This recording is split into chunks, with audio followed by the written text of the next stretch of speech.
Hello everyone, welcome back to our channel. आज हम इस वीडियो में देखने वाले हैं मोस्ट इम्पोर्टेंट टॉपिक साइंस का, जो है सेक्स डिटर्मिनेशन। यानी जो फ्यूजन होता है मेल और फीमेल गैमेट का, यानी कि स्पर्म और ओवा का, उसके बाद जो फर्टिलाइजेशन होता है ना, जाइगोट में कन्वर्ट होता है वो एग। तो उसके बाद बॉय, जो बेबी जो होगा वो बॉय होगा या फिर गर्ल होगा, ये हम कैसे पता करेंगे? तो वो सेक्स डिटर्मिनेशन से होता है। अब मैं आपको इजीली समझा देता हूं कि सेक्स डिटर्मिनेशन क्या होता है।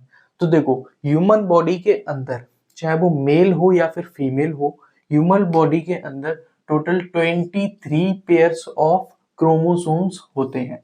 ठीक है, 23 पेयर्स ऑफ क्रोमोसोम्स। क्रोमोसोम्स कुछ नहीं होते, न्यूक्लियस के अंदर थ्रेड लाइक स्ट्रक्चर यानी धागे जैसे स्ट्रक्चर होते हैं, जिन्हें हम जीन्स भी बोल देते हैं, है ना, उन्हें हम क्रोमोसोम्स बोलते हैं। एक पेयर के अंदर आपके 2 क्रोमोसोम्स होते हैं, है ना। एक पेयर के अंदर 2 क्रोमोसोम्स होते हैं। इसका मतलब 23 पेयर्स के अंदर कितने हो गए? टोटल 46 जो है क्रोमोसोम्स हो गए, है ना, मेल और फीमेल दोनों के अंदर। जिसमें से 23 पेयर्स में से 22 पेयर्स जो होते हैं मेल और फीमेल के अंदर, वो होते हैं आइडेंटिकल, यानी एक जैसे, है ना, जिन्हें हम बोलते हैं ऑटोसोम्स। यानी 23 पेयर्स में से जो 22 पेयर्स हैं वो दोनों में सिमिलर है, आइडेंटिकल है, चाहे वो मेल हो या फिर फीमेल हो, तो उन्हें हम बोलते हैं ऑटोसोम्स। लेकिन जो एक पेयर बचता है, एक पेयर जो बचता है मेल और फीमेल में, वो आइडेंटिकल नहीं होता, दोनों में अलग अलग होता है। और जो आइडेंटिकल नहीं होता उसे हम बोलते हैं सेक्स क्रोमोसोम्स। तो यही वो सेक्स क्रोमोसोम है जो डिसाइड करेगा कि जो बेबी जो बॉर्न होगा वो बॉय है या फिर एक गर्ल है। यही डिसाइड करता है सेक्स डिटर्मिनेशन, है ना। अब मैं आपको बता देता हूँ, पूरी कहानी जो है वो इस एक पेयर पे डिपेंड है। अब वो एक पेयर कौन सा होता है?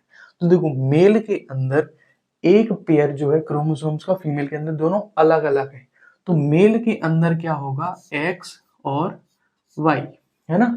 और फीमेल के अंदर क्या होगा? एक्स और एक्स। यानी एक क्रोमोसोम है, एक पेयर है। एक पेयर के अंदर कितने क्रोमोसोम है?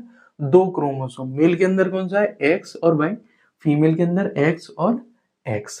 अब जो फ्यूजन हुआ, तो जो फर्टिलाइजेशन की प्रोसेस यहाँ से स्टार्ट होगी, उसमें क्या होगा? अगर मेल गैमेट से एक्स आया, ठीक है, और फीमेल गैमेट सिर्फ एक्स ही दे सकती है, क्योंकि फीमेल गैमेट पे एक्स के अलावा कुछ है ही नहीं। और मेल गैमेट से भी अगर एक्स आ गया, तो यहाँ पे जो न्यू बॉर्न बेबी है उसके पास कौन सा क्रोमोसोम हो गया? एक्स और एक्स। एक्स और एक्स किसका होता है? फीमेल का। तो जो बेबी होगा वो कौन होगा? फीमेल। अब मान लो इस मेल से जो क्रोमोसोम आया वो आया वाई क्रोमोसोम, है ना। और फीमेल तो फिर से ही भाई एक्स दे पाएगी, है ना। तो अभी जो यहाँ पे जो बेबी जो बॉर्न हुआ, उसके पास कौन सा क्रोमोसोम हो गया? उसके पास हो गया एक्स वाई। अगर एक्स वाई क्रोमोसोम यहाँ पे हो गया, तो बेबी जो होगा, एक्स वाई किसका होता है? मेल का। तो जो बेबी जो होगा वो कौन होगा? वो होगा आपका मेल। तो ऐसे हम सेक्स को डिटरमाइन कर सकते हैं कि बेबी का जो सेक्स है वो कौन सा होगा। इस प्रोसेस को हम बोलते हैं सेक्स डिटर्मिनेशन। इजी फिगर आप जो है वो ये वाला बना सकते हो, कोई भी दिक्कत नहीं आने वाली। इजीली मैंने आपको एक कॉन्सेप्ट कुछ ही समय में आपको समझा दिया है। अगर आपको समझ में आया हो तो वीडियो को लाइक करना और चैनल को सब्सक्राइब करना। Thank you so much video देखने के लिए। जय हिंद।